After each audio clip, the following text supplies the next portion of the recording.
ধানের শীষকে ভোট দিয়ে যদি আপনারা আমাদেরকে জয়যুক্ত করতে পারেন তাহলে ইনশাআল্লাহ আমরা এই রাস্তাঘাটগুলোতে সবচেয়ে আগে আসবো।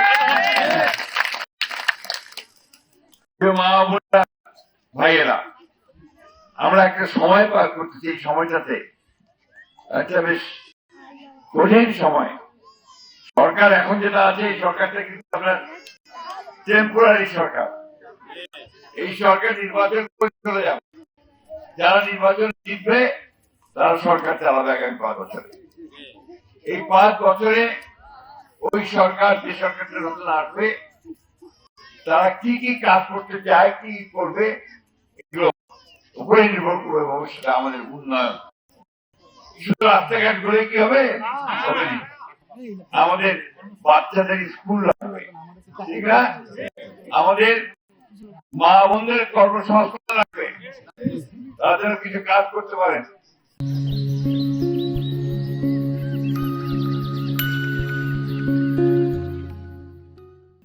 আমাদের ভাইরা যারা পাস করবে স্কুলে কলেজে, তাদেরকেও কাজের সুযোগ দিতে হবে, না? কাজটা থাকলে জমিতে যে কৃষক ভাই কাজ করে, সে যদি ভালো বীজ না পায়, সে কি ভালো ফসল ফলাতে পারবে? পারবে না। সে যদি না পায়, তারা ভালো ফসল করবে? করবে না। সার পাইতে হবে, সার পাইলে না পাইলেও হবে না। এই যে আমাদের বিএডিসি চেয়ারম্যান সাহেব আছেন, আপনাদের মানুষ, এই বিএডিসি চেয়ারম্যান সচিব সাহেব, উনি বিশেষেই ছিলেন। উনি সব জানেন যে কিভাবে এই অঞ্চলকে আমরা অনেক উন্নত করতে পারি। এমনিতে এখন আপনার এখানে শাকসবজি বেশি হয়, শাকসবজির দাম পড়ে আপনারা, ঠিক না? তাই আমরা যে ব্যবস্থা করতে পারি যে শাকসবজিটা আপনার হিমঘর, যেগুলোকে আমরা কোল্ড স্টোরেজ বলে, এই কোল্ড স্টোরেজের মধ্যে আমরা যদি রাখতে পারি, তাহলে আমার কৃষক ভাইরা ওই দামটা অনেক বেশি পাবে, তাই না? আমরা ওই জিনিসটা আমরা করতেছি, যাতে করে আমরা এই এলাকার শাকসবজি হয়, সেই সব শাকসবজি গুলো যারা করেন তারা যেন দাম পান, সেই ব্যবস্থা আমরা করতে চাই।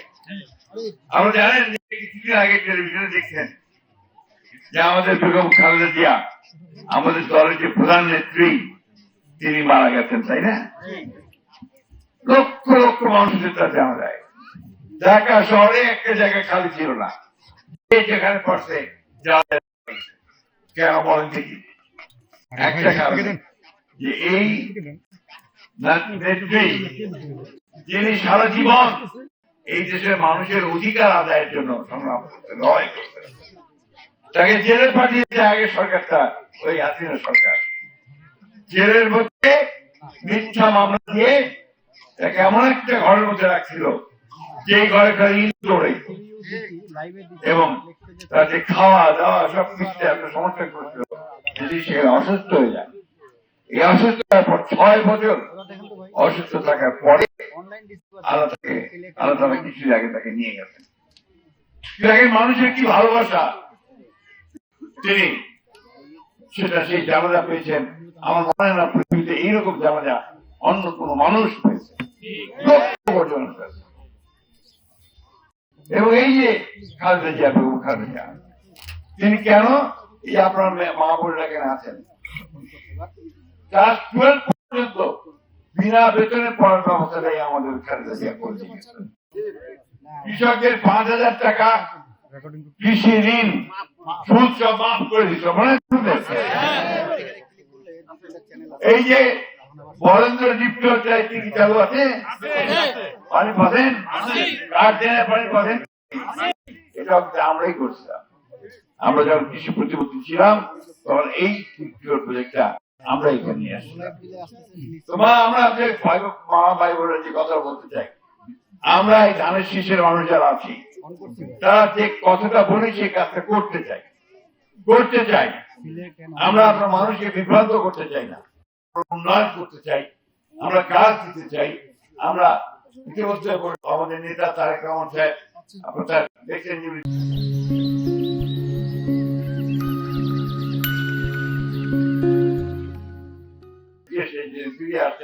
ফিরে আসার পরে উনি বলছেন তিনি আগামী 18 মাসের মধ্যে 1 কোটি মানুষের কাজের ব্যবস্থা করবেন। তিনি মাদের হাতে একটা কার্ড তুলে দিবেন, আমাদের ফ্যামিলির প্রধান মাদের হাতে। সেই কার্ডটার নাম হচ্ছে ফ্যামিলি কার্ড। এই কার্ড দিয়ে তিনি সস্তায় ধান, চা, আপনার গম, আটা, রুটি সুজি কিনতে পারবেন। একই সঙ্গে তিনি কৃষক ভাইদেরকে একটা ফার্মার্স কার্ড, কৃষি কার্ড দিবেন, যে কার্ডে বিনিময়ে তিনি আপনার সস্তায় বীজ, সার দিতে পারবেন। এই যে উন্নয়নের কাজগুলো, এই কাজগুলো কিন্তু আমরা আপনার হাতে নিয়েছি। আপনারা যদি আপনার হস্তে আমাদেরকে ধানের শীষে ভোট দেন, তাহলে আমরা এই কাজগুলো করতে সক্ষম হব। আমাদের আর্থিক অবস্থা ভালো না, তাই না? কিন্তু চিরদিন কি এরকম থাকবে? আমরা চাই না। আল্লাহ নিশ্চয়ই আমাদেরকে সেই সুযোগ দিবেন, যাতে করে আমরা আমাদের নিজেদের কর্মক্ষমতা দিয়ে কাজ দিয়ে আমরা সামনের দিকে আগে দিতে পারি। দেখতে হবে যে কারা কাজ করে, কারা করে না, তাই না? আমরা এই এলাকাতে কাজ করার চেষ্টা করেছি। ভবিষ্যতে আপনারা যদি আমাদেরকে ভোট দেন, তা নিশ্চয়ই ইনশাআল্লাহ আমরা সেই কাজগুলোর মধ্য দিয়ে আপনাদের এলাকার উন্নয়ন, আপনাদের ছেলেদের উন্নয়ন, আমাদের মা বোনদের স্বাস্থ্য সেবা এবং চাকরির ব্যবস্থা ইনশাআল্লাহ আমরা করতে পারবো। আমি বক্তব্য দীর্ঘ করবো না। আমি সবাইকে, হিন্দু, বৌদ্ধ, মুসলমান, সব ধর্মের মানুষকে আহ্বান জানাবো, আসেন এই বাংলাদেশটা আমরা 50 বছর আগে স্বাধীন করছিলাম, এটাকে সত্যিকার অর্থে একটা সুন্দর দেশ তৈরি করার জন্য, ভালো দেশ তৈরি করার জন্য আসেন আমরা সবাই এক হয়ে কাজ করি, যাতে আমরা এই দেশের উন্নয়ন করতে পারি, আমাদের কল্যাণ করতে পারি। আপনাদের এখানে একটা মসজিদ আছে, আমাকে একবার চিঠি দিয়েছেন। ইনশাআল্লাহ এই মসজিদের উন্নয়নের জন্য আমরা অবশ্যই কাজ করবো।